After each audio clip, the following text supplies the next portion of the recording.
Hi, I'm Mike Tierney of Data Not Distress, and in this video I'd like to answer the question, how does flattening the curve kill more people?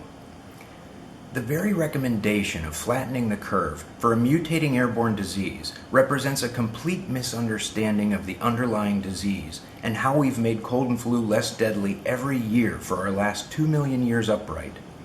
It is apparent in COVID-19 data from around the world that countries that have taken the most steps to flatten the curve have seen the most of their own people die, and the ones with fewer restrictions on their populations are saving countless more lives. But how does flattening the curve actually kill more people? The answer lies in the nature of mutating airborne diseases and their interaction with us over millennia. The concept of a virus year helps to explain how quickly viruses can evolve beyond their parents by showing that every 6 hours in one host cell can produce one generation or 20 virus years of variants, equal to what humans can produce in 20 years. This means that from a given source virus, perhaps a more virulent form that we would rather people not get, in 30 hours one person can produce 5 generations of virus strains that have evolved past that original strain by about a virus century, or 100 virus years.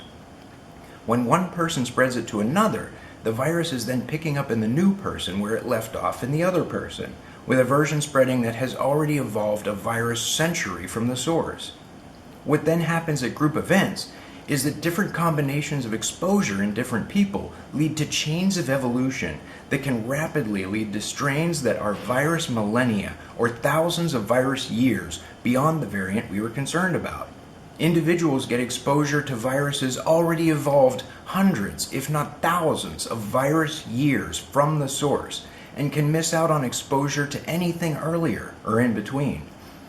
As the viruses evolve further and further away from the source, it becomes more and more likely that behaviors found in the source will no longer be found in the current strains. They will have evolved.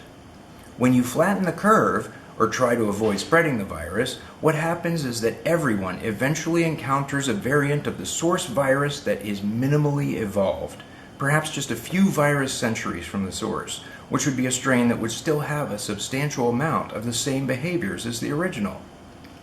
It is possible that entire chains of evolution that would have brought the virus to lower deadliness are lost without people being able to get that version that would be less of a threat to people's lives. The work that all those people had done in fighting the worst strain, turning it into a less deadly virus, is effectively thrown away. And we have to start over again from scratch, using a variant close to that original deadly strain. By flattening the curve, you ensure that your entire population will eventually encounter the worst form of the virus, the one that you were supposedly trying to stop. This is how you kill more people, by maintaining airborne disease at its deadliest, closest to the source, instead of letting it evolve into something different that will ultimately be less deadly.